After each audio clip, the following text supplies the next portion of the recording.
आप प्रधानमंत्री जी की तो बात ही मत करिए हमसे।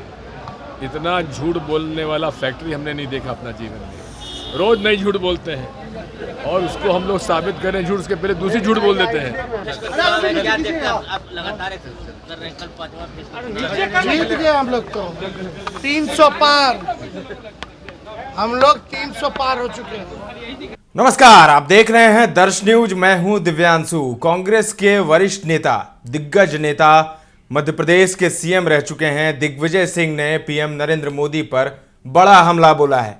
आज पटना पहुंचे हैं दिग्विजय सिंह और पटना एयरपोर्ट पर पत्रकारों से बात करते हुए सवाल जवाब के दौरान दिग्विजय सिंह ने पीएम मोदी पर निशाना साधा। उन्होंने पीएम मोदी को लेकर कहा कि केवल झूठ बोलते हैं। झूठ ही नहीं बोलते बल्कि झूठ बोलने वाले फैक्ट्री हैं। एक झूठ बोलते हैं, उसकी बात हम लोग करते हैं कि दूसरा झूठ वो बोल देते हैं। वहीं पीएम मोदी के 400 पार के दावे पर उन्होंने कहा कि यह गनीमत है कि प्रधानमंत्री जी 543 का दावा उन्होंने नहीं किया है। कुछ भी बोलते हैं। बिहार और उत्तर प्रदेश में माहौल इंडिया गठबंधन के पक्ष में है, उन्होंने कहा। वहीं मध्य प्रदेश के पूर्व मुख्यमंत्री और कांग्रेस के वरिष्ठ नेता दिग्विजय सिंह आज पटना पहुंचे और पटना पहुंचते ही उन्होंने पीएम मोदी पर जमकर हमला बोला और उन्हें निशाने पर लिया। क्या कुछ कहा है दिग्विजय सिंह ने, आप खुद सुनिए। माहौल को देखना है तो यूपी और बिहार में आकर देखिए क्या भीड़ आ रही है। कांग्रेस, आरजेडी और इंडिया अलायंस की मीटिंग्स में क्या भीड़ आ रही है। राहुल जी और समाजवादी पार्टी के सभाओं में जो दबा हुआ गुस्सा था जनता में मोदी शाह सरकार के खिलाफ, वो अब सामने आता जा रहा है। आपने राहुल गांधी की बात की, लेकिन प्रधानमंत्री तो ये कहते हैं कि शहजादे की जितनी उम्र है उससे भी कम सीट आएगी कांग्रेस को पूरे इंडिया में। देखिए, बात यह है, आप प्रधानमंत्री जी की तो बात ही मत करिए हमसे। इतना झूठ बोलने वाला फैक्ट्री हमने नहीं देखा अपना जीवन में। रोज नई झूठ बोलते हैं और उसको हम लोग साबित करें झूठ, उसके पहले दूसरी झूठ बोल देते हैं। निरंतर झूठ बोल रहे हैं, निरंतर। वो तो अभी भी कह रहे हैं कि 400 प्लस। बात यह है कि गनीमत है 543 नहीं बोला उन्होंने। तो सुना आपने दिग्विजय सिंह को। वहीं नेता प्रतिपक्ष तेजस्वी यादव ने भी एक बार फिर से दावा कर दिया है कि 5वें चरण के चुनाव पर कि हम लोग 300 पार कर रहे हैं इस बार। उन्होंने बड़ा दावा किया। वहीं केंद्रीय गृह मंत्री अमित शाह के बयान पर भी उन्होंने पलटवार किया। दरअसल अमित शाह आज बेतिया पहुंचे हुए थे और एक जनसभा को वो संबोधित कर रहे थे। इस दौरान उन्होंने आरजेडी को लेकर बड़ा दावा किया। उन्होंने कहा कि बिहार में राष्ट्रीय जनता दल को 4 सीट भी नहीं आएंगी। इस पर नेता प्रतिपक्ष ने कहा कि भविष्यवाणी करने से कौन रोका है। 2015 में तो उन्होंने समय भी बता दिया था कि क्या क्या होने वाला है और क्या हुआ। आपने रिजल्ट देखा।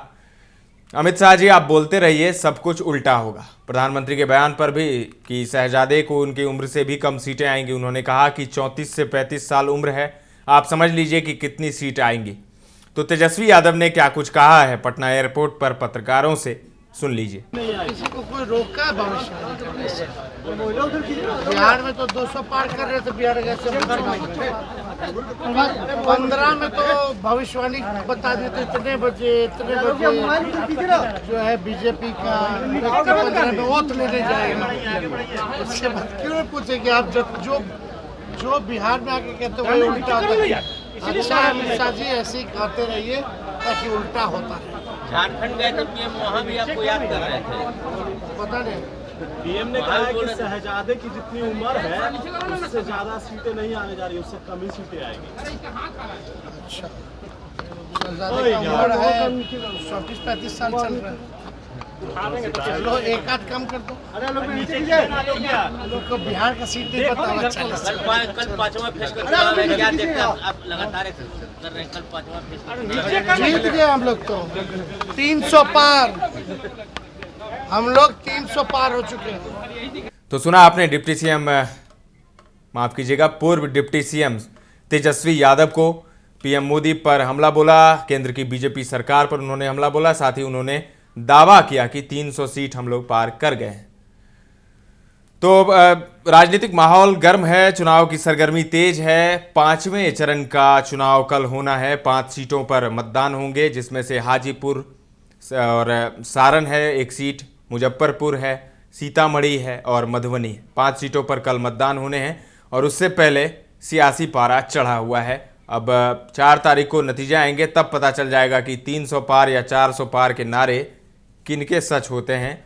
आरजेडी इंडिया गठबंधन सरकार बनाती है या फिर एक बार फिर से एनडीए की सरकार आती है। फिलहाल के लिए इतना ही। तमाम अपडेट्स देते रहेंगे, बने रहें दर्श न्यूज के साथ।